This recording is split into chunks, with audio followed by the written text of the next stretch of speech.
Hi fourthies! Welcome to your language lesson. As you can see on the screen, we are on page 108. So thank you for joining me on page 108. All right, so before I go into page 108, I want to review the difference between common and proper nouns, okay? So I'm going to write them here. I'm going to write both terms here, common and proper nouns. Now, I don't know if you remember what these mean, but common nouns, or nouns overall, are people, places, or things. The common nouns are just like regular names or regular labels of things. So I've got like girl, car,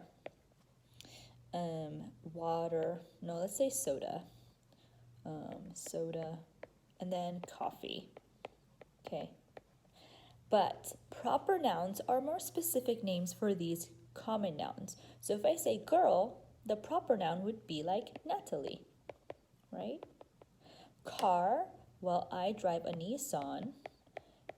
Okay, you might know the brand name of your parents' car, like Toyota or Honda, but I drive a Nissan.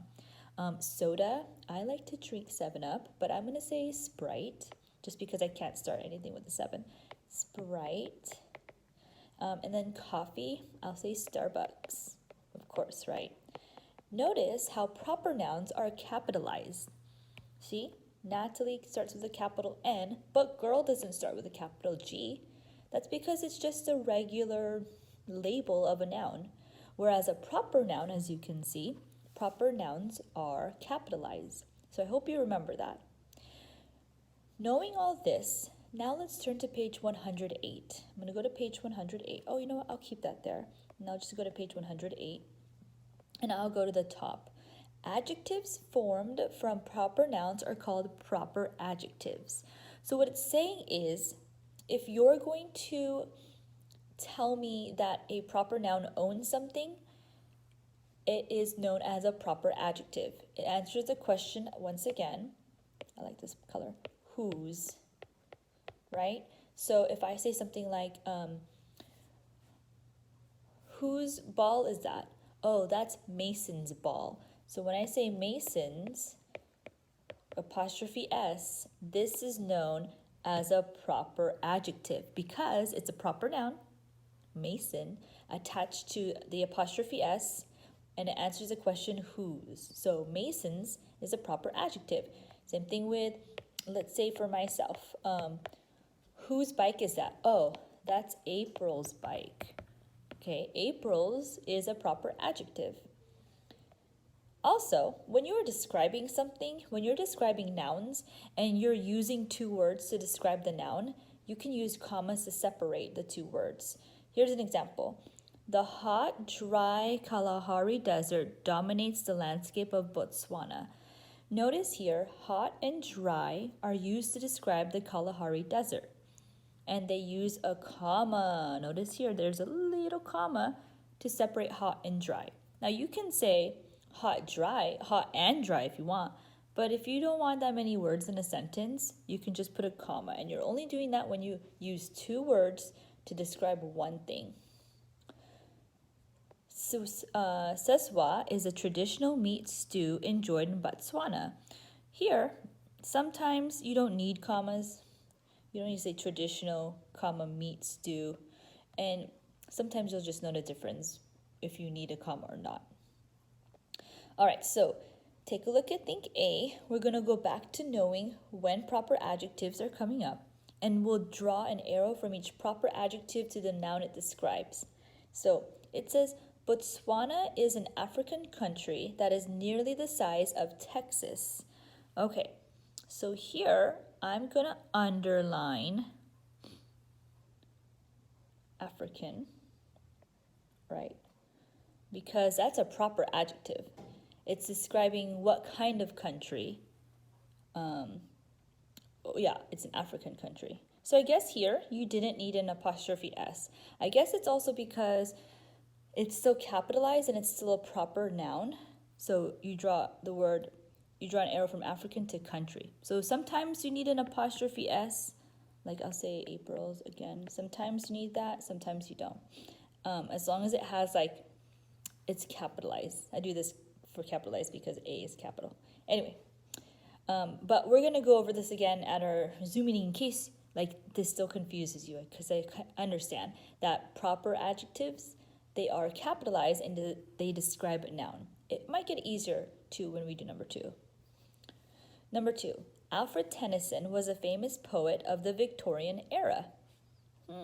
Okay, so here I see two proper nouns. I see Alfred Tennyson, okay, but he doesn't own anything, okay, or he doesn't describe anything, so it's just a name. It's a proper noun, period, but it's just a regular name. I see another proper noun, Victorian, and that is describing the era. Era means like a time period. During this time period, during the Victorian era, people were very proper. They were very high class, I believe. So that era was like, it had a lot of literature and new discoveries. I noticed this. For the first and the second one, for the proper adjectives, they ended with an. Here, it ends with an. Let's see for the third one if the next proper adjective is going to end with an an. Leo's family enjoys Jamaican food. Oh, look at this. Let me use this burgundy color again. What kind of food? Jamaican food. And it does end with an an. So, knowing that little hint, that might help you with number 4 and 5. But if you still want to do number 4 and 5 at our Zoom meeting with me, that's totally okay too, as long as you do 1, 2, and 3. All right, so let's look at think B. We'll use proofreader marks to capitalize proper adjectives, okay, and then insert necessary commas between the bold adjectives. Okay, if we need commas, we'll put commas there. I'll use this color again. Okay. A traditional side dish at the Botswanan meals is pap, a thick cornmeal mush. Okay, so I have to look for proper adjectives. I see one, Botswanan. Remember, Botswana is a country in Africa, and they have dishes, meaning, food. Traditional side dish. Now, traditional side doesn't need a comma, okay, because they're not really adjectives that describe what kind. They are, but they're not the kind of adjectives that describe size or color.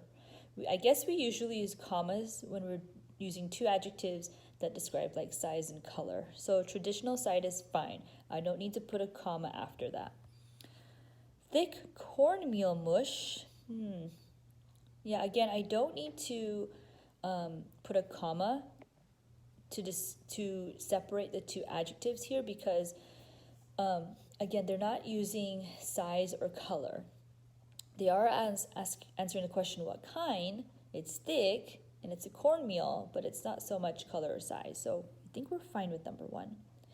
Milk, butter, and sugar are added for a warm, delicious breakfast. Now here I do need a comma because it is answering a question like not color or size per se, but you do need to like pause. So milk, butter, and sugar are added for a warm, delicious breakfast. So I don't know if you noticed the pause when I read it, so I'll say it again. Milk, butter, and sugar are added for a warm, delicious breakfast. Okay, now for number 1, when I read it, a traditional side dish at Botswanan, I didn't really need a comma between because I didn't need to pause. So I guess it really depends on also where you pause the sentence to add the effect. All right, let's try number 3. I'll return to these at our Zoom meeting too. Write an exclamatory sentence containing a proper adjective. Oh, this one's cool. So, I'm going to talk about Mexican food because I love Mexican food. I love burritos, I love flautas, I love tacos. So, remember how I said here with the proper adjectives, they mostly ended with an an. I'm going to say that here too. I enjoy eating Mexican food! Exclamation point. Now, if you want to do that, You can, but if you think of a better one, that would be cool too. Because you don't always have to describe food. I'm just describing food because this page is talking about food, but there could be other things too. Like you can enjoy Japanese literature, or you can enjoy American American literature. There you go. Literature meaning books. You can enjoy I can enjoy Philippine games. You can enjoy European games, whatever. As long as it's like a proper adjective describing a noun and it's capitalized. But I think we can discuss more of that at our Zoom meeting. And I hope that when I hear in this sentence, you're starting to understand what a proper adjective is and what a proper adjective does. Last one. Mark the sentence. Ooh, okay, so there's like 2 parts. So we've got to look for the verb and the subject. Let's just do that first. Let's just mark the sentence. Tswana is the language. Tswana is the language of the people of Botswana. Okay, so here the verb is simple. It's not an action verb. It's just is. So I underline it twice because it's the most important part of the sentence. And then I'll underline Tswana once and put my line there. That's all I'm going to do for now.